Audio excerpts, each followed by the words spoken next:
Welcome दोस्तों। आज हम लोग बिहार बोर्ड के 10वीं क्लास के फिजिक्स का दूसरा पाठ प्रकाश का अपवर्तन को पढ़ेंगे। प्रकाश के परावर्तन का वीडियो अपलोड कर दिया गया है। प्रकाश का अपवर्तन आज हम लोग पढ़ेंगे। अपवर्तन का अर्थ मुड़ना होता है तथा परावर्तन का अर्थ लौटना होता है। तो परावर्तन हम लोगों ने पढ़ लिया है, अब अपवर्तन पढ़ेंगे। चलिए शुरू करते हैं। प्रकाश का अपवर्तन किसे कहते हैं? तो प्रकाश की किरणों के एक पारदर्शी माध्यम से दूसरे पारदर्शी माध्यम, जैसे हवा से कांच हो गया, जैसे हवा पारदर्शी माध्यम है, कांच पारदर्शी माध्यम है, निर्वात पारदर्शी माध्यम है, जल पारदर्शी माध्यम है। तो प्रकाश की किरणों के एक पारदर्शी माध्यम से दूसरे पारदर्शी माध्यम में जाने पर दिशा परिवर्तन अर्थात मुड़ने की क्रिया को प्रकाश का अपवर्तन कहते हैं। जैसे प्रकाश की किरण जब हवा से कांच में जाती है तो मुड़ जाती है, तो उसे मुड़ने की क्रिया को प्रकाश का अपवर्तन कहते हैं। या प्रकाश की किरण जब जल से कांच में जाती है तो मुड़ जाती है, उसी मुड़ने की क्रिया को प्रकाश का अपवर्तन कहते हैं। जैसे पानी की सतह पर पेंसिल का मुड़ा हुआ दिखना। अगर एक गिलास है, उस गिलास में आप पेंसिल रख दीजिएगा तो देखिएगा वह पेंसिल टेढ़ा प्रतीत होगा। प्रकाश के अपवर्तन के कारण ही टेढ़ा प्रतीत होता है। पानी से भरी हुई बाल्टी में रखा हुआ सिक्का ऊपर उठा हुआ प्रतीत होता है। अगर एक बाल्टी में पानी भर दिया जाए और उसमें सिक्का डाला जाएगा तो वह सिक्का ऊपर उठा हुआ प्रतीत होगा। इसको आप स्वयं प्रयोग करके देख सकते हैं। ये सभी घटनाएं प्रकाश के अपवर्तन के कारण ही होते हैं। प्रकाश की चाल निर्वात या शून्य में 3 लाख किलोमीटर प्रति सेकंड होता है। प्रकाश की चाल सबसे अधिक निर्वात में ही होता है, 3 लाख किलोमीटर प्रति सेकंड, यानी प्रकाश 1 सेकंड में 3 लाख किलोमीटर दूरी तय करता है। नेक्स्ट है प्रकाश की चाल पानी में 2,25,000 किलोमीटर प्रति सेकंड होता है। प्रकाश की चाल पानी में 2,25,000 किलोमीटर प्रति सेकंड होता है। प्रकाश की चाल कांच में 2 लाख किलोमीटर प्रति सेकंड होता है।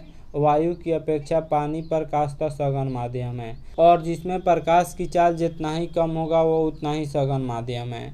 तो वायु में प्रकाश की चाल लगभग 3 लाख किलोमीटर, जल में प्रकाश की चाल 2,25,000 किलोमीटर। तो प्रकाश की चाल पानी में कम है, इसलिए पानी सघन माध्यम होगा, वायु विरल माध्यम होगा। उसी तरह पानी की अपेक्षा कांच प्रकाश का सघन माध्यम है। कांच में प्रकाश की चाल 2 लाख किलोमीटर प्रति सेकंड और जल में प्रकाश की चाल 2,25,000 किलोमीटर प्रति सेकंड। तो पानी में प्रकाश की चाल अधिक है और कांच में कम है, इसलिए जिसमें प्रकाश की चाल कम होगा वह सघन माध्यम होगा। तो यहाँ पानी की अपेक्षा कांच सघन माध्यम है। कांच की अपेक्षा पानी विरल माध्यम है, जिसमें प्रकाश की चाल जितना ही अधिक होगा वह उतना ही विरल माध्यम होगा, और जिसमें प्रकाश की चाल जितना ही कम होगा वह उतना ही सघन माध्यम होगा।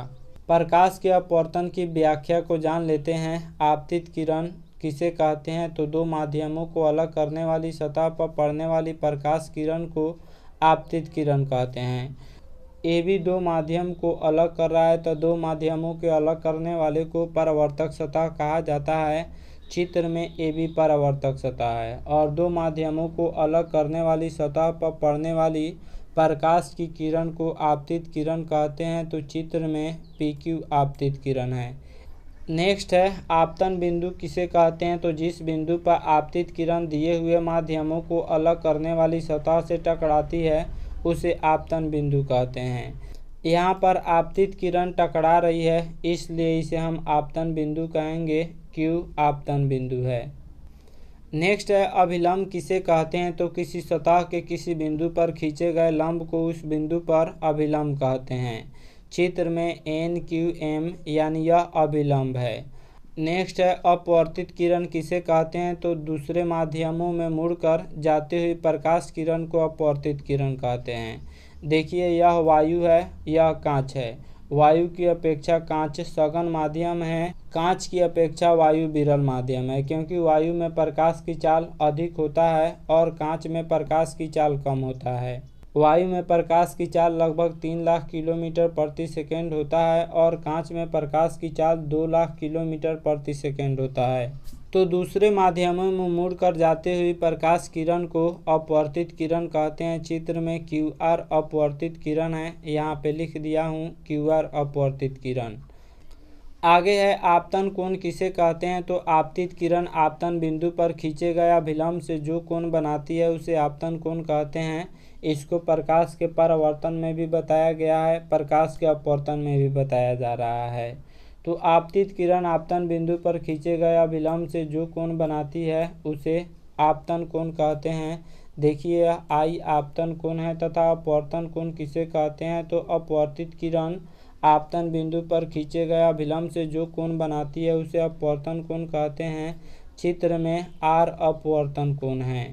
नेक्स्ट है, जब प्रकाश की किरण किसी प्रकाशतः सघन माध्यम से प्रकाशतः विरल माध्यम में जाती है तो अभिलंब से दूर हट जाती है, तथा जब प्रकाश की किरण विरल माध्यम से सघन माध्यम में जाती है तो अभिलंब की ओर मुड़ जाती है। देखिए यह प्रकाश की किरण है और यह विरल माध्यम वायु से सघन माध्यम कांच में जा रही है, क्योंकि कांच वायु की अपेक्षा सघन माध्यम है, तो यह अभिलंब की ओर मुड़ जा रही है। यहीं अभिलंब है और इसकी तरफ मुड़ जा रही है। और यह जो है 2 नंबर पॉइंट का डायग्राम है, तथा जब प्रकाश की किरण सघन माध्यम से विरल माध्यम में जाती है तो अभिलंब से दूर हट जाती है। देखिए यह सघन माध्यम है कांच और इसे विरल माध्यम वायु में जा रही है तो अभिलंब से दूर हट रही है।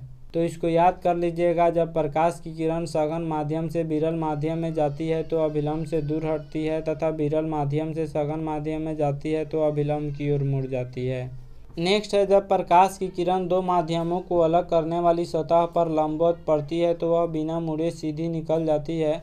देखिए यह 2 माध्यम हैं, यहाँ पे अलग माध्यम है, यहाँ पे अलग माध्यम है, लेकिन इस पर जब लंबवत पड़ती है तो वह सीधी निकल जाती है, बिना मुड़े सीधी निकल जाती है।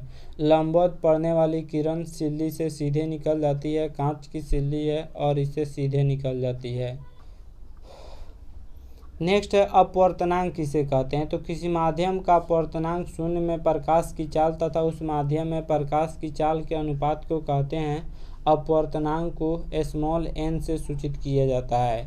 किसी माध्यम के अपवर्तनांक का सूत्र होता है शून्य में प्रकाश की चाल अपॉन उस माध्यम में प्रकाश की चाल। जैसे कांच का अपवर्तनांक क्या होगा, तो शून्य में प्रकाश की चाल बटा कांच में प्रकाश की चाल। शून्य में प्रकाश की चाल या निर्वात में प्रकाश की चाल सब में वही रहेगा, या जल का अपवर्तनांक पूछे तो या हीरे का अपवर्तनांक पूछे तो, और नीचे उस माध्यम में प्रकाश की चाल लिखा जाएगा तो कांच में प्रकाश की चाल हो जाएगा। अतः शून्य में प्रकाश की चाल बटा कांच में प्रकाश की चाल बराबर हो जाएगा। शून्य में प्रकाश की चाल 3 लाख किलोमीटर प्रति सेकंड होता है और कांच में प्रकाश की चाल 2 लाख किलोमीटर प्रति सेकंड होता है। तो 5 को 0 से 5 को 0 यह कैंसिल हो जाएगा, 3/2 बचेगा। 3/2 में भाग दीजिएगा तो 1.5 आएगा। अतः कांच का अपवर्तनांक 1.5 होता है। उसी तरह अगर आप जल का अपवर्तनांक निकालना चाहे तो निकाल सकते हैं। ऊपर लिखा जाएगा शून्य में प्रकाश की चाल बटा नीचे लिखा जाएगा जल में प्रकाश की चाल। शून्य में प्रकाश की चाल 3 लाख किलोमीटर प्रति सेकंड हो जाएगा तथा जल में प्रकाश की चाल 2,25,000 किलोमीटर प्रति सेकंड हो जाएगा। 3 लाख में 2,25,000 से भाग दीजिएगा तो 1.33 आएगा। नेक्स्ट है, निरपेक्ष अपवर्तनांक किसे कहते हैं, तो किसी माध्यम का निर्वात की अपेक्षा अपवर्तनांक को उस माध्यम का निरपेक्ष अपवर्तनांक कहते हैं। अर्थात निर्वात की अपेक्षा किसी माध्यम का अपवर्तनांक को निरपेक्ष अपवर्तनांक कहा जाता है। नेक्स्ट है, आपेक्षिक अपवर्तनांक किसे कहते हैं, तो 2 माध्यमों के निरपेक्ष अपवर्तनांकों के अनुपात को आपेक्षिक अपवर्तनांक कहते हैं। जैसे माध्यम 1 का माध्यम 2 के सापेक्ष अपवर्तनांक बराबर माध्यम 2 में प्रकाश की चाल बटा माध्यम 1 में प्रकाश की चाल, इसी को आपेक्षिक अपवर्तनांक कहा जाएगा। नेक्स्ट है, प्रिज्म किसे कहते हैं, तो किसी कोण पर झुके 2 समतल पृष्ठों के बीच घिरे किसी पारदर्शक माध्यम को प्रिज्म कहते हैं। जैसे प्रिज्म का डायग्राम यहाँ पे बना दिया गया है। प्रिज्म में 5 सतह और 12 किनारे होते हैं। तो आशा करता हूँ यह वीडियो आप सब किसी को काफ़ी पसंद आया होगा। हमारे चैनल को सब्सक्राइब करें, इस वीडियो को लाइक करें तथा अधिक से अधिक शेयर करें। Thanks for watching my video.